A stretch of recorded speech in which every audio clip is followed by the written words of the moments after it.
नमस्कार बंधुरा आमी स्वप्ना उपाध्याय आमार चैनल रान्ना रेसिपि एंड आवर लाइफस्टाइलेर पक्ष थेके सबाइके स्वागत। आज आमी आपनादेर संगे शेयर करब एक दुर्दान्त स्वादेर रेसिपि मौरला माछ दिए। और एरकम मौरला माछेर रेसिपि थाकले सेदिनेर गरम भात किन्तु जमे जाबे और एक निमेषे खाওয়াও হয়ে যাবে।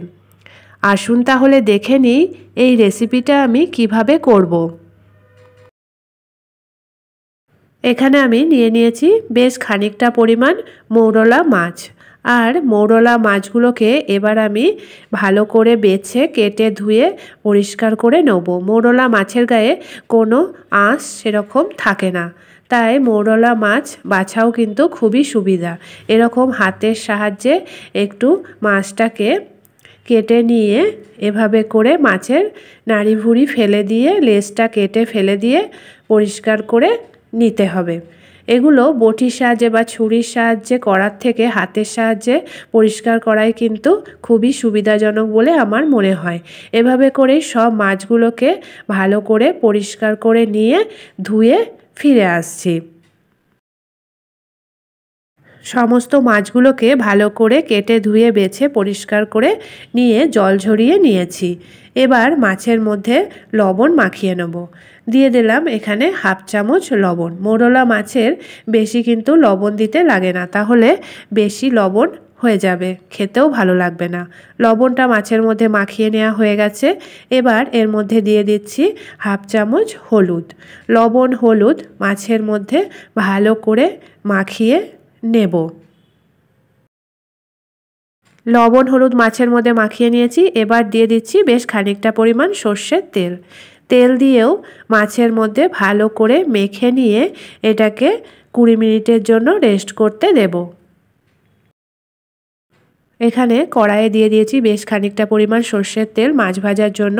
তেলটা প্রথমে হাই হিটে গরম করে নিয়ে এর মধ্যে দিয়ে দিলাম 1 চিমটে লবণ আর হলুদ। এবার একে একে মাছগুলোকে দিয়ে বেশ খানিকটা পরিমাণ মাছ দিয়ে ভালো করে প্রথমে এক পিঠ হাই হিটে ভেজে নেব। মাছগুলোর এক পিঠ লাল লাল করে ভেজে নেওয়া হয়ে গেছে। এবার মাছগুলোকে উল্টে দিয়ে অপর পিঠও লাল লাল করে ভেজে নেব। আর এই মাছগুলো কিন্তু একটু শক্ত শক্ত করেই ভাজতে হবে, তাহলেই কিন্তু মাছের রেসিপিটা খেতে ভালো হবে। মাছগুলোকে এপিঠ ওপিঠ লাল লাল করে ভেজে নিয়েছি আর এরকম শক্ত করে ভেজে নিয়েছি। এবার মাছগুলোকে তেল ঝরিয়ে একটা জায়গায় নামিয়ে রাখবো আর বাকি মাছগুলো এভাবে করে ভেজে নিয়েছি। সমস্ত মাছগুলোকে ভেজে নেওয়া হয়ে গেছে। এদিকে নিয়ে নিয়েছি বেশ খানিকটা পরিমাণ আলু এরকম মোটা মোটা টুকরো টুকরো করে কেটে, আর নিয়ে নিয়েছি বেশ খানিকটা পরিমাণ পেঁয়াজ এরকম ঝিরিঝিরি করে কেটে। তেল গরম হয়ে গেছে। এবার আলুগুলোকে দিয়ে দিলাম। আলুগুলো দিয়ে ভালো করে গোল্ডেন ব্রাউন করে ভেজে নেব। দিয়ে দিলাম বেশ খানিকটা হলুদ আর দিয়ে দিলাম স্বাদ মতো লবণ। লবণ হলুদ দিয়ে ভালো করে মিশিয়ে হাই হিটে রেখে ভেজে নিতে হবে। আলুগুলো লাল লাল করে ভেজে নেওয়া হয়ে গেছে। এবার এগুলোকে নামিয়ে রেখে দেব। মশলার জন্য নিয়ে নিয়েছি আদা কিছুটা পরিমাণ, রসুন কয়েক কোয়া আর সামান্য পরিমাণে পেঁয়াজ। এবার এগুলোকে একসাথে পেস্ট করে নেব। কড়াইয়ে তেল গরম হয়ে গেছে। এবার দিয়ে দিলাম 5 ফোড়ন আর দিয়ে দিচ্ছি এর মধ্যে একটা শুকনো লঙ্কা, দিয়ে দিচ্ছি কুচনো পেঁয়াজ। পেঁয়াজগুলো দিয়ে এবার মিডিয়াম ফ্লেমে রেখে ভালো করে ভেজে নিতে হবে।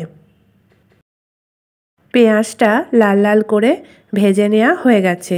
এবার এর মধ্যে দিয়ে দিচ্ছি কিছুটা পরিমাণ টমেটো কুচি আর এর মধ্যে দিয়ে দিচ্ছি 2-4টে কাঁচা লঙ্কা। কাঁচা লঙ্কা দিলে মৌরলা মাছ কিন্তু খেতে খুবই ভালো লাগে। দিয়ে দিলাম পেস্ট করে রাখা মশলা আর দিয়ে দিচ্ছি এর মধ্যে হলুদ কিছুটা পরিমাণ আর দিয়ে দিচ্ছি সামান্য পরিমাণে লবণ।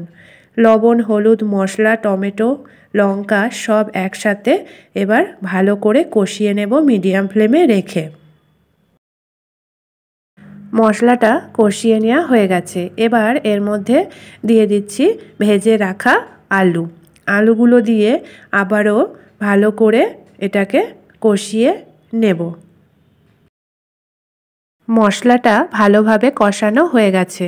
আলুগুলো ভাজার সময় সিদ্ধ ভালোভাবেই হয়ে গেছিলো, তাই এর মধ্যে আর কোনো জল দেওয়ার প্রয়োজন নেই। দিয়ে দিলাম ভেজে রাখা মৌরলা মাছগুলো।